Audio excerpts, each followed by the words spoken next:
ఒక్కటి చెప్తా మంచిగా విను. ఈ ప్రపంచంలో ఒక మనిషిని ఎట్లా వాడుకుంటారు తెలుసా?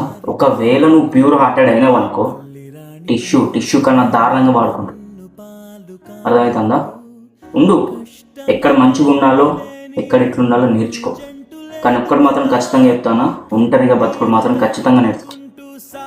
ఎవ్వరు ఉండరు, అందరు ఇష్టపెట్టుకోతారు. అర్థమవుతుందా? 4 రాళ్ళు ఎన్నుకున్నాయి అనుకో, 10 మంది తోడుంటారు.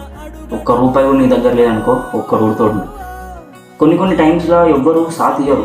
కొన్ని టైమ్స్లో ఆ వ్యవస్థ అట్లనే ఉంటుంది. అదంతే. నీకు నీ ఫ్యామిలీ ఉన్నప్పుడు వాడికి కూడా వాని ఫ్యామిలీని చూసుకోవాలి కదా. వాని పాయింట్ ఆఫ్ వ్యూలో వాడు కరెక్టే ఉంటాడు. కానీ మనది ఏంటంటే, నువ్వు 10 రాళ్ళు సంపాదిస్తావు అంటే 4 ఖర్చు పెట్టి 6 వెనకేసుకో. ఇట్లయితే నువ్వు బతకగలుగుతావు, లేకపోతే కష్టం. అర్థమవుతుందా? నా ఫేస్ ఇంపార్టెంట్ కాదు మీకు, నేను ఇచ్చే మోటివేషన్ ఇంపార్టెంట్. రైట్? నచ్చితే లైక్ కొట్టు, లేకపోతే స్క్రోల్ చేసి.